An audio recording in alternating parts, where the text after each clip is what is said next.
Chaque jour, nous sommes bombardés. Un flot ininterrompu d'informations, de publicités, de messages politiques. À la télé, sur les réseaux sociaux, à la radio. On nous dit quoi penser, quoi acheter, pour qui voter. Face à ce déluge, une question angoissante se pose. Sommes-nous de simples marionnettes? Notre cerveau est-il une cible passive? Pendant longtemps, une vision très pessimiste a dominé la pensée sur les médias. On l'appelle la théorie de la seringue hypodermique. L'image est simple et effrayante.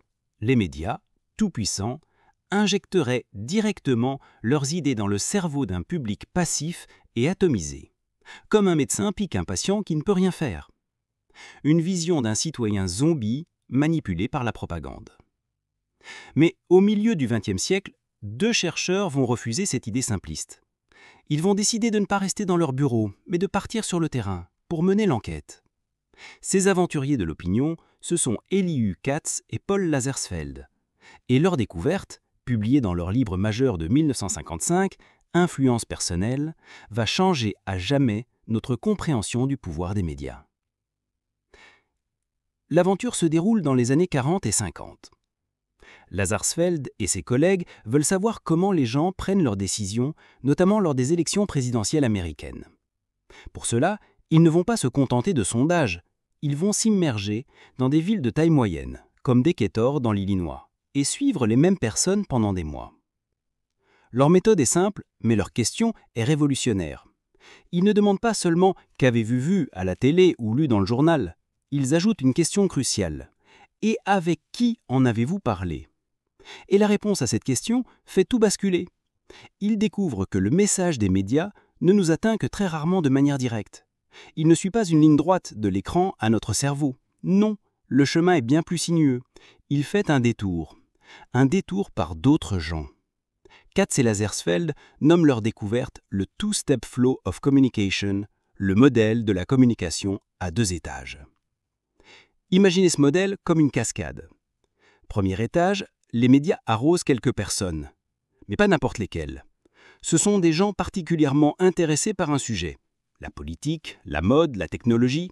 Ils lisent tout, écoutent tout. Ils sont plus exposés aux médias que la moyenne. Ce sont les leaders d'opinion. Alors, qui sont ces personnages mystérieux? Attention, ce ne sont pas forcément des célébrités ou des journalistes célèbres. Le leader d'opinion, c'est votre voisine qui lit 3 journaux par jour et vous explique les enjeux des élections locales. C'est votre beau-frère passionné de high-tech qui vous conseille quel téléphone acheter. C'est cet ami qui connaît toutes les tendances mode et dont vous suivez les conseils vestimentaires. Ce sont des gens comme nous qui, sur un sujet précis, deviennent des sources d'information et de confiance. Et c'est là qu'intervient le 2e étage de la cascade. Ces leaders d'opinion ne gardent pas l'information pour eux.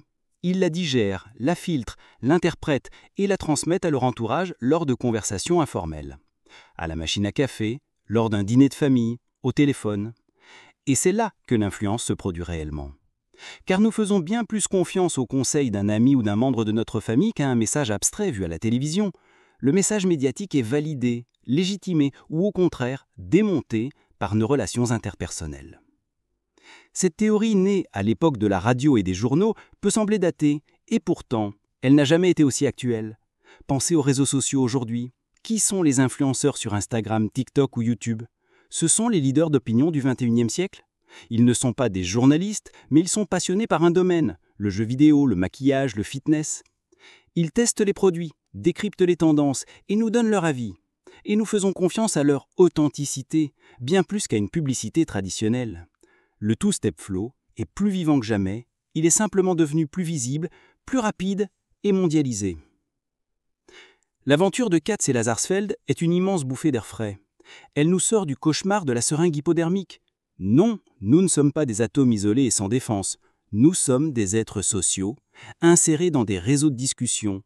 Notre véritable rempart contre la manipulation, ce n'est pas de ne rien regarder, c'est de parler, de confronter les idées. Leur découverte, résumée dans leur livre « Influence personnelle », a déplacé le projecteur. La question n'est plus seulement « que font les médias aux gens ?», mais « que font les gens avec les médias ?» Ils nous ont rappelé que l'influence la plus puissante est souvent la plus proche, celle de la conversation. C'était notre exploration du pouvoir de l'opinion. La prochaine fois que vous entendrez une information importante ou que vous verrez un influenceur vous recommander un produit, demandez-vous qui sont les leaders d'opinion autour de moi? Et surtout, restez curieux.